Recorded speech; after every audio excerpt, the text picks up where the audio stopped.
तो आईपीएल 2024 की सभी टीमों की बल्लेबाजी का कंपैरिजन करने जब हम बैठे तो सभी टीम्स में बहुत ज्यादा डिफरेंस तो हमें नजर नहीं आया, लेकिन हाँ कुछ टीम्स ऐसी हैं जिनके पास थोड़ी सी बल्लेबाजी ज्यादा भारी भरकम नजर आ रही है और थोड़ी की हल्की फुल्की लाइट यहाँ पर थोड़ी सी टीमों की जरूर है। लेकिन लेट में एश्योर यू कि ये जितनी भी टीमें हैं इनकी बल्लेबाजी जो है वो इनको आईपीएल 2024 में अच्छा प्रदर्शन करवाने के लिए काफी है। लेकिन कभी कभी क्या होता है, खास करके T20 फॉर्मेट में थोड़ा बहुत गैप और थोड़ी बहुत स्ट्रेंथ ही काफी होती है एक बॉटम की टीम बनने में और एक चैंपियन या फिर रनर अप बनने में। तो आखिर हमने कौन से क्राइटेरिया का इस्तेमाल किया है आईपीएल 2024 की 10-1 बैटिंग की रैंकिंग करने के लिए? देखो, सबसे पहला क्राइटेरिया हमारा है एबिलिटी, क्योंकि आपके बल्लेबाजों में एबिलिटी अगर नहीं है T20 फॉर्मेट में अच्छा प्रदर्शन करने की तो फिर आप अपनी टीम को कैसे चैंपियन बना पाओगे। दूसरा क्राइटेरिया मेरा यहां पर है बैटिंग डेप्थ। अगर आपकी टीम में बैटिंग डेप्थ होती है,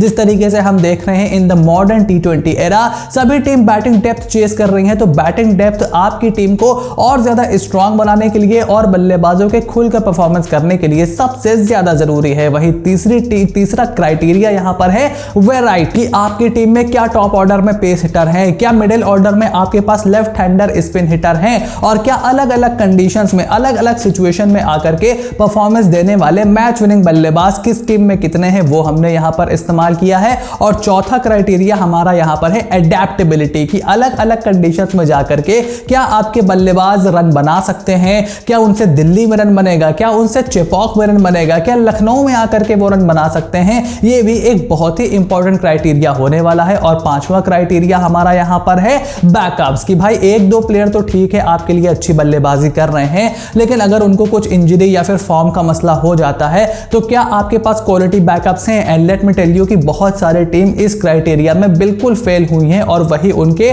टॉप 4 में होने और रैंकिंग में नीचे होने का एक बहुत ही बड़ा सबब बना है। सो एक एक करके सभी 10 टीमों के यहां पर इन क्राइटेरियाज के बेस पर रैंकिंग है। बहुत ही इंटरेस्टिंग वीडियो है, सो वीडियो को एंड तक देखना and make sure to click on the subscribe button, press the bell notification, become part of the family, ताकि इस तरीके की कंपैरिजन सीरीज की कोई भी वीडियोस आपसे बिल्कुल भी मिस ना हो। Now that everything is sorted, let's begin. So number 10th batting unit of IPL 2024 is Delhi Capitals. अब देखो, दिल्ली कैपिटल्स यहां पर प्लेइंग 11 की रैंकिंग में भी नीचे की तरफ थी, तो जाहिर सी बात है कि बैटिंग की जहां पर बात आएगी वहां पर भी दिल्ली कैपिटल्स नीचे ही रहेगी, क्योंकि इनके पास परमानेंट प्लेयर प्लेइंग 11 में सिर्फ 4 हैं और उसके बाद लोअर मिडिल ऑर्डर में इनके पास बहुत सारे ऑप्शंस भी नहीं है और जो ऑप्शन है वो बहुत ज्यादा आईपीएल खेले नहीं है। इनके पास कप्तान ऋषभ पंत हैं, पृथ्वी शॉ हैं, डेविड वार्नर हैं। अब ऋषभ पंत की इंजरी से कितना क्रिकेट वो खेल पाएंगे इनको मालूम नहीं। उसके अलावा पृथ्वी शॉ की फिटनेस के ऊपर बहुत ज्यादा सवाल है, उनकी फॉर्म के ऊपर भी।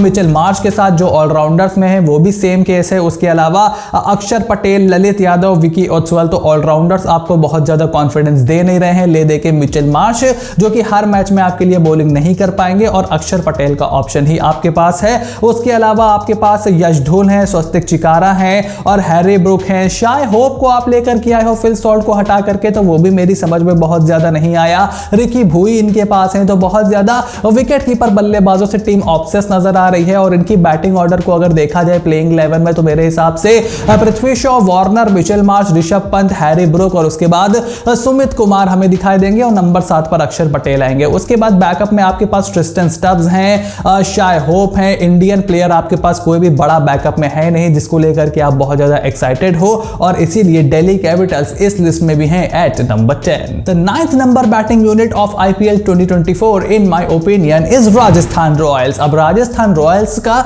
2022 का सीजन बहुत ही लाजवाब गया था, जब अकेले जॉस बटलर के बल्ले ने खूब हल्ला बोला था और उनको एकाएक अकेले दम पर वो प्लेऑफ में लेकर के चले गए थे। लेकिन पिछले साल उनका बल्ला हल्का फुल्का शांत रहा। संजू सैमसन बहुत ही ज्यादा इनकंसिस्टेंट हैं। रियान पराग पर जितना कॉन्फिडेंस उन्होंने जताया था, as much as I love Riyan Parag, उनका परफॉर्मेंस उस तरीके से नहीं आया है। होपफुली ये साल थोड़ा सा डिफरेंस हो, लेकिन इनके पास बैकअप में बहुत ज्यादा ऑप्शन भी नहीं है और दिल्ली की तरह विकेटकीपर बल्लेबाजों से ये बहुत ही ज्यादा ऑब्सेस्ड है। देखो, Jos Buttler, Yashasvi Jaiswal, Dhruv Jurel, Donovan Ferreira, Tom Kohler Cadmore, Shimron Hetmyer, Rovman Powell और शिवम दुबे इनके पास हैं। उसके बाद ऑलराउंडर्स में तो नाम के ऑलराउंडर्स हैं, वो सब खाली अश्विन वगैरह, आप उनसे मोस्टली बॉलिंग ही एक्सपेक्ट करते हो। तो यशस्वी जायसवाल हो गए, जॉस बटलर हो गए, उसके अलावा संजू सैमसन, रियान पराग, शिमरॉन हेजमायर, नायर, ध्रुव जुरेल और रॉबमन पावल, ये इनकी बैटिंग है और ले दे के यही बैटिंग है। उसके बाद किसी ओवरसीज खिलाड़ी को बाहर करना पड़ेगा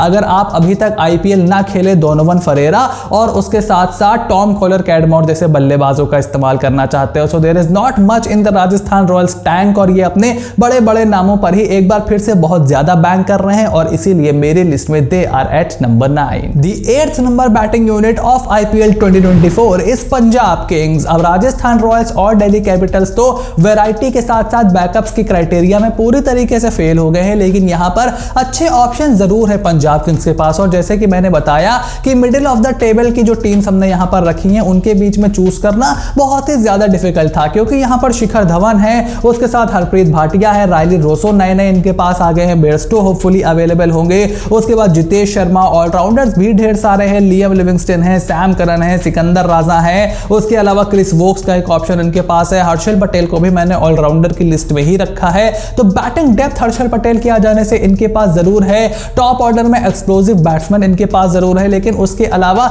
मिडिल ऑर्डर थोड़ा सा कंपैरेटिवली वीक है। पिछले साल स्लो लेफ्ट आर्म स्पिन के सामने सबसे कम स्ट्राइक रेट पंजाब किंग्स के बल्लेबाजों का था और बैकअप्स इनके पास खास करके इंडियन बल्लेबाजों के बहुत ही कम है। अथर्व ताइडे हैं जिनसे आप बहुत हाई स्ट्राइक रेट की उम्मीद नहीं रखते हो, वो अगर खेलते हैं तो फिर आपको बेयरस्टो और रायली रोसो जैसे बल्लेबाजों को आउट ऑफ पोजीशन खिलाना पड़ेगा। तो आप शिखर धवन, प्रभ सिमरन सिंह और जितेश से बहुत ज्यादा एक्सपेक्टेशंस लगा करके रखे हुए हो और शाहरुख खान के जाने से एक थोड़ा सा मिडिल मॉडल भी क्रिएट हो गया है, जिसकी वजह से हर्षल पटेल की बल्लेबाजी पर भी आपको डिपेंड होना पड़ रहा है और बैकअप्स आपके पास इंडियन प्लेयर्स की जहां तक बात है थोड़े से कम जरूर दिखाई दे रहे हैं और इसीलिए मेरी लिस्ट में they are at number 8। The 7th number batting unit of IPL 2024 in my opinion is Royal Challengers Bangalore. अब रॉयल चैलेंजर्स बैंगलोर की बैटिंग आप देखो तो इनके पास नाम तो काफी बड़े बड़े हैं, विराट कोहली वहां पर हैं, फफ डू प्लेसी वहां पर हैं, ग्लेन मैक्सवेल वहां पर हैं, कैमरन ग्रीन वहां पर हैं, लेकिन उसके बाद इनके पास भी बैकअप्स में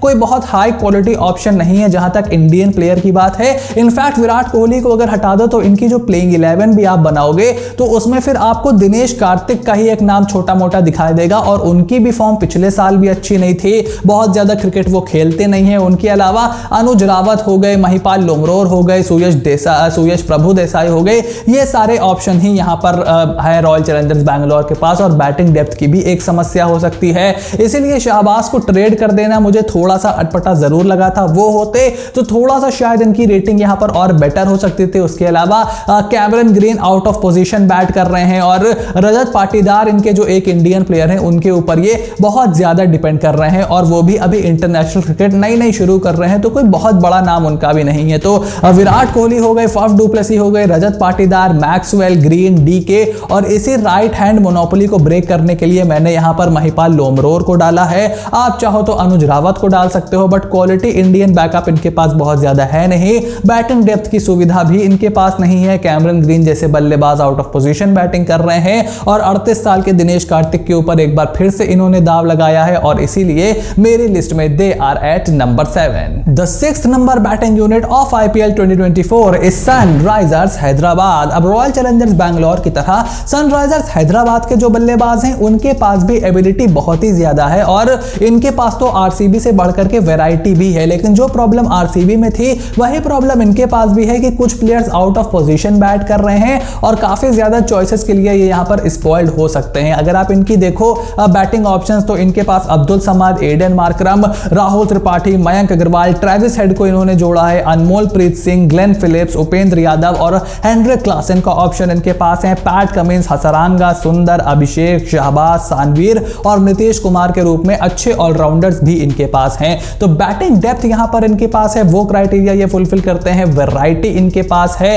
अडेप्टेबिलिटी हमें देखना होगा क्योंकि इनके जो बल्लेबाज है खास करके भारतीय बल्लेबाज, मयंक अग्रवाल का पिछला सीजन अच्छा नहीं गया था, अब वॉशिंगटन सुंदर थोड़े से इंजरी प्रोन है, अब्दुल समद का करियर भी रियान पराग की तरह उस तरीके से टेक ऑफ नहीं कर रहा जिस तरीके से हमने सोचा था। और कैसे इनका प्लेइंग 11 का सेटअप होगा, क्या ये अभिषेक शर्मा को बाहर करके ट्रेविस हेड और मयंक अग्रवाल से ओपन करवाएंगे या फिर कुछ और प्लेइंग 11 में इनके बदलाव होगा। शहबाज और अब्दुल समद में पहली प्रेफरेंस किसको मिलेगी, अगर ट्रेविस हेड खेलेंगे तो क्या एडन मार्करम बहुत बाहर जाएंगे, तो इनकी स्ट्रेटेजी भी हमें देखनी पड़ेगी और तब जाकर के हम थोड़ा सा और बेटर आइडिया लगा पाएंगे कि इनकी जो बैटिंग ऑर्डर है वो किस तरीके से डेवलप हो रहा है। और इसीलिए मेरी लिस्ट लिस्ट में they are at the middle of the table at number 6. The number 5th batting unit of IPL 2024 in my opinion is Gujarat Titans. अब गुजरात टाइटंस की टीम हार्दिक पांड्या के जाने के बाद किस तरीके से खेलती है और मिडिल ऑर्डर में जो थोड़ा सा वैक्यूम वो छोड़ करके गए हैं उसको किस तरीके से भरती है, ये देखने के लिए हमें IPL 2024 का इंतजार करना पड़ेगा.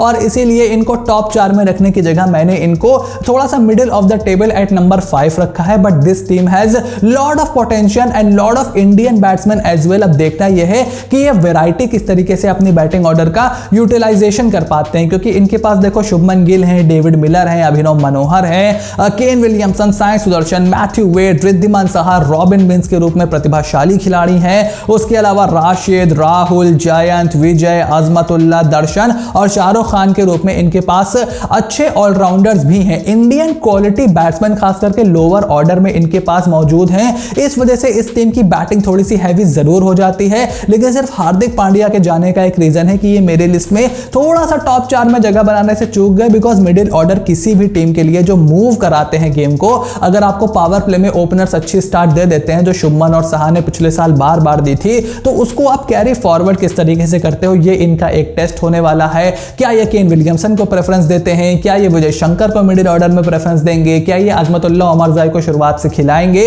ये देखना भी मेरे लिए इंटरेस्टिंग होगा. और इसीलिए मेरे ख्याल से शुभमन गिल हो गए, साहा हो गए, साई सुदर्शन, अजमतुल्ला, उसके बाद डेविड मिलर, उसके बाद शाहरुख खान, राहुल तेवतिया, राशिद खान, इस तरीके का बैटिंग ऑर्डर हो सकता है.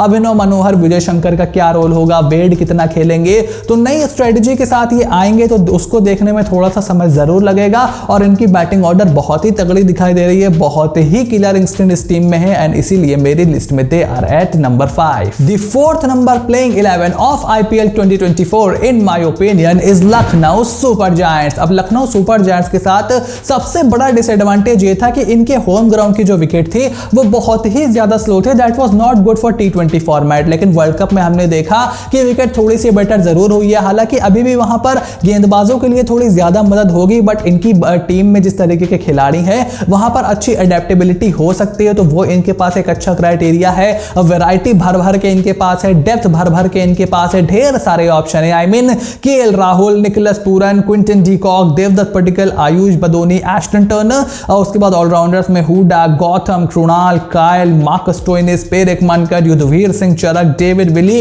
अर्शन कुलकर्णी और अरशद खान जैसे खिलाड़ी भी इनके पास हैं. तो पेरेक मनकर हो गए, अरशद खान हो गए, अर्शन कुलकर्णी हो गए, इवन आयुष बदोनी, बहुत सारा युवा ब्लड इस टीम के पास है. वहीं Nicholas Pooran, Quinton de Kock, KL Rahul, Marcus Stoinis, Krunal Pandya के रूप में बहुत ज्यादा एक्सपीरियंस भी इनके पास है. बैटिंग डेप्थ कमाल की इस टीम में है. और सारे बस थोड़ा सा इशू इनके साथ यह था कि पिछले साल आउट ऑफ फॉर्म खिलाड़ियों को कुछ जरूरत से ज्यादा ही बैकिंग मिल रही थी, लेकिन इस बार जस्टिन लैंगर साहब वहां पर आ गए हैं, बहुत ही ज्यादा स्ट्रिक्ट हैं. तो मेरे ख्याल से केएल राहुल हो गए, डी कॉक हो गए, देन देवदत्त पडिक्कल जो नए इनके पास आए हैं, हुड्डा, पूरन, स्टोइनिस, कृणाल पांड्या, तो ये एक बहुत ही अच्छी टीम दिखाई दे रही है. नंबर 8 पे आपके पास बहुत सारे अलग अलग ऑप्शंस अवेलेबल होंगे, तो उनका आप इस्तेमाल कर सकते हो. और इसीलिए मेरी लिस्ट में they are at number 4. The number 3rd batting unit of IPL 2024 in my opinion is Kolkata Knight Riders. अब कोलकाता नाइट राइडर्स मेरे हिसाब से second best Indian batting core के वाली टीम है इन दी IPL 2024. जो इनका इंडियन बैटिंग कोर है that is absolutely fabulous. I mean आपके पास श्रेयस अय्यर है, नीतीश राणा है, वेंकटेश अय्यर है, रिंकू सिंह है, अब उसमें आपने एक्सपीरियंस मनीष पांडे को भी जोड़ लिया है. उसके बाद एक इंडियन विकेट कीपर, अच्छे इंडियन विकेट कीपर बैट्समैन की आपको कमी खल रही थी पिछले साल, वहां पर आप केएस भारत को लेकर के आए हो. उसके अलावा जेसन रॉय आपके पास हैं, रेमरुल्लाह गुरबाज आपके पास हैं, आंद्रे रसल आपके पास हैं, रमनदीप आपके पास हैं, और उनके बैकअप के तौर पर शर्फेन रदरफोर्ड का ऑप्शन भी आपके पास है. और अनुकुल रॉय भी एक बहुत ही अंडररेटेड खिलाड़ी हैं जो कि अच्छी बल्लेबाजी करके आपको दे सकते हैं. सिर्फ एक कमी मुझे लग रही है कि अगर ये मुजीबुर रहमान की जगह पर फिल सॉल्ट को अपने टीम में ले लेते तो शायद हु नोज इनकी रेटिंग और भी ज्यादा बेटर हो जाती, टॉप 3 की जगह ये टॉप 2 में आ जाते. बट इनके पास रोल क्लैरिटी है. देखो आप ओपन कर सकते हो यहां पर केएस भारत और उसके साथ जेसन रॉय के साथ. उसके बाद आप नंबर 3 पे श्रेयस अय्यर को खिला सकते हो, वेंकटेश अय्यर, नीतीश राणा, रिंकू सिंह, आंद्रे रसल. ये बहुत ही तगड़ा मिडिल ऑर्डर हो रहा है. रिंकू सिंह के आ जाने से क्या हुआ है कि आंद्रे रसल को आप थोड़ा सा बैटिंग ऑर्डर में ऊपर भेज सकते हो, उनको लाइसेंस दे सकते हो and he can absolutely go for the किल. और मिडिल ऑर्डर में आपके पास एक बहुत ही एक्सप्लोसिव ऑप्शन हो जाएगा। तो वो चीज यहां पर मैं केकेआर से देखना चाहूंगा। आई एम श्योर गौतम गंभीर वही करेंगे। थोड़ी सी बैटिंग डेप्थ की प्रॉब्लम इस टीम के पास भी जरूर है, बट आई एम श्योर कि उसको यहां पर एक एक्स्ट्रा बल्लेबाज के साथ उसका हल निकालने की कोशिश जरूर की जाएगी। और उसके बाद मिचेल स्टार्क बल्ले से कंट्रीब्यूट कर सकते हैं, सुनील नारायण के पास बल्ले से कंट्रीब्यूट करने की एबिलिटी है, और अनुकुल रॉय को अगर आप खिलाते हैं तो बैटिंग डेप्थ का जो इशू है वो पूरी तरीके से सॉल्व हो जाएगा। लेकिन प्रॉब्लम यह है कि वरुण, सुनील और सुयश के होते हुए अनुकुल को ज्यादा खेलने का मौका नहीं मिलता है। But having said that, Indian batting core के साथ रोल क्लैरिटी इस टीम में बहुत ही ज्यादा है, और जो इनके एक्सप्लोसिव प्लेयर्स हैं like Jason Roy and Andre Russell, they can really go and hunt the bowlers down, and इसीलिए मेरी लिस्ट में they are at number 3। Second best batting unit of IPL 2024 in my opinion belongs to Mumbai Indians. अब Mumbai Indians की जो batting unit है वो मेरे हिसाब से have the best Indian core, और इसीलिए केकेआर के पास सेकंड बेस्ट इंडियन कोर है और बेस्ट इंडियन कोर है मुंबई इंडियंस के पास। आई मीन आपके पास रोहित शर्मा है, ईशान किशन है, Suryakumar Yadav the best टी20 batter in the world right now. उसके बाद तिलक वर्मा, हार्दिक पांड्या वापस आ गए हैं, टिम डेविड वहां पर है, निहाल वधेरा वहां पर है, विष्णु विनोद के रूप में एक बहुत ही एबल बैकअप उनके पास है। उसके अलावा आपके पास डेवॉल्ट ब्रेविस के रूप में एक बहुत ही टैलेंटेड यंगस्टर मौजूद है, और फिर आपके पास जेराल्ड कोज्जिया जैसा अच्छा ऑलराउंडर है जो कि लोअर ऑर्डर में आकर के आपके लिए बहुत ही कमाल की हिटिंग कर सकता है, अच्छी बॉलिंग कर सकते हैं। सो बहुत ही तगड़ी बैटिंग यूनिट है। बैकअप थोड़ा सा इनके पास कम जरूर है, लेकिन यार जिस क्वालिटी की ये टीम है, जिस तरीके से साल दर साल ये प्रदर्शन देते आए हैं, अगर आप 2022 का सीजन निकाल दो तो साल दर साल निकल करके ये आते हैं और अपनी बैटिंग से कुछ ना कुछ ऐसा कारनामा करके दिखाते हैं which absolutely thrills the audience at large. So Mumbai Indians की जो बैटिंग यूनिट है वो मेरे हिसाब से बहुत ही तगड़ी यहां पर दिखाई दे रही है, और वैरायटी देखो कितनी है। लेफ्ट और राइट हैंड ओपनिंग कॉम्बिनेशन है, एक्सपीरियंस फाड़ू ओपनिंग कॉम्बिनेशन, उसके बाद सूर्य कुमार यादव, फिर तिलक वर्मा, फिर हार्दिक पांड्या, फिर टिम डेविड, फिर Nehal Wadhera. So this is a really good mixture of variety and the batting depth as well. और थोड़ा सा बैकअप यहां पर कम जरूर है, उसके अलावा अडेप्टेबिलिटी भी अच्छी है, वैरायटी है, डेप्थ है, और इसीलिए मेरी लिस्ट में they are at number 2। The number 1 batting unit of IPL 2024 in my opinion are defending champions Chennai Super Kings. अब चेन्नई सुपर किंग्स के पास जितने भी क्राइटेरिया हमने बताए हैं और एक दो क्राइटेरिया और उसमें जोड़ लो, सबके ऊपर अगर कोई टीम पूरी तरीके से खरी उतरती है तो वो है Chennai Super Kings. I mean Devon Conway, Ruturaj Gaikwad, उसके बाद अजिंक्य रहाणे आपके पास हैं, शेख रशीद, समीर रिजवी जैसे यंगस्टर्स आपके पास हैं, शिवम दुबे, महेंद्र सिंह धोनी, रविंद्र जडेजा, मिचेल सेंटनर, दीपक चहर, शार्दुल ठाकुर जैसे बैटिंग डेप्थ प्रोवाइड करने वाले गेंदबाज आपके पास हैं, राजवर्धन हंगरगेकर को आप जोड़ सकते हो, एंड उसके बाद दो बहुत ही कमाल के ओवरसीज ऑलराउंडर, एक मोइन अली और एक डेरिल मिचेल, दोनों ही चेन्नई सुपर किंग्स के पास हैं। अब उसमें सचिन रविंद्र का एक बहुत ही बैकअप एबल रिप्लेसमेंट भी चेन्नई सुपर किंग्स ने अपने पास जोड़ लिया है। सो एक के ऊपर एक प्लेयर इस टीम के पास है, एक के ऊपर एक खिलाड़ी है जो अलग अलग कंडीशंस में आकर के परफॉर्म कर सकता है। कभी आपको लगता है कि पेस के कंड्यूसिव कंडीशन है तो आप हंगरगेकर, शार्दुल, दीपक चहर सबको एक साथ खिला सकते हो। कभी लगता है कंडीशन थोड़ी सी हल्की है तो आप एक को बाहर करके एक्स्ट्रा स्पिनर ला सकते हो। मोइन अली आपके पास है, जडेजा आपके पास है, सचिन रविंद्र आपके पास है, और हमने इतिहास हमको यही सिखाता है कि महेंद्र सिंह धोनी रिस्ट स्पिनर से ज्यादा फिंगर स्पिनर्स को प्रेफर करते हैं। जब वो भारतीय टीम के कैप्टन थे तो अश्विन और जडेजा को ही प्रेफरेंस उन्होंने दी थी मोस्ट ऑफ द टाइम, और फिर विराट के अंदर ये कुलचा की जोड़ी बनी थी। But having said that, Conway और Ruturaj I think one of the best opening players ever in the IPL, जिस तरीके से वो एक दूसरे को कॉम्प्लीमेंट करते हैं। अजिंक्य रहाणे 2.0 उनके पास है, शिवम दुबे का जिस तरीके से वो as a spin hitter role करते हैं, वो उनसे कोई 70-80 रन की या 50 रन की भी उम्मीद नहीं करते। उनका ये है कि आप 8 से 12 ओवर के बीच में जाओ, 12-15 गेंदे खेलो, उसमें 3-4 छक्के हमारे लिए जड़ दो, आपका काम वहां पर हो गया। महेंद्र सिंह धोनी भी साल दर साल आकर के 2-3 छक्के तो मार ही देते हैं। मार्कवुड पे जो छक्के उन्होंने मारे थे, हु कैन फॉरगेट दैट। अब नंबर 5 पे देखना यह है कि डेरिल मिचेल को खिलाते हैं तो क्या मोइन अली बाहर बैठते हैं, क्या समीर रिजवी को खिलाते हैं, डेरिल मिचेल को उनके साथ खिलाते हैं। जडेजा की बैटिंग थोड़ी सी यहां पर इंप्रूवमेंट की उनके पास गुंजाइश है। उसके अलावा निशांत सिंधु का ऑप्शन इनके पास है, मिचेल सेंटनर का ऑप्शन इनके पास है, देन शार्दुल ठाकुर को इन्होंने वापस जोड़ लिया है। दीपक चहर को इनके पास मौजूद हैं। हंगर गेकर को मैं खेलते हुए जरूर देखना चाहता हूं। उसके अलावा शेख राशिद और रिजवी जैसे बहुत ही टैलेंटेड यंगस्टर्स भी इनके पास है। Chennai Super Kings hands down जितने भी हमारे क्राइटेरिया हैं, डेप्थ इससे ज्यादा किसी टीम के पास नहीं, वैरायटी इससे ज्यादा किसी टीम के पास नहीं, एडेप्टेबिलिटी में एक्सपीरियंस इतना है कि हर जगह फटाफट एडेप्ट कर जाते हैं। लेफ्ट और राइट हैंड वालों की वैरायटी यहां पर भर भर के कूट के भरी हुई है। So they tick every box और लास्ट ईयर इसीलिए ये चैंपियन बने थे and it can be no different this time also. So ये थी अकॉर्डिंग टू मी आईपीएल 2024 की बेस्ट बैटिंग यूनिट्स की रैंकिंग फ्रॉम 10 to 1। अब जिस तरीके से मैंने वीडियो की शुरुआत में आपको बताया था कि कुछ टीम्स ऐसी हैं जिनके बीच में गैप्स जो हैं वो बहुत ही ज्यादा कम है, जैसे सनराइजर्स हैदराबाद हो गई, आरसीबी हो गई, इनके बीच में गैप्स बहुत ज्यादा नहीं है। गुजरात टाइटंस और लखनऊ सुपर जायंट्स के रूप में भी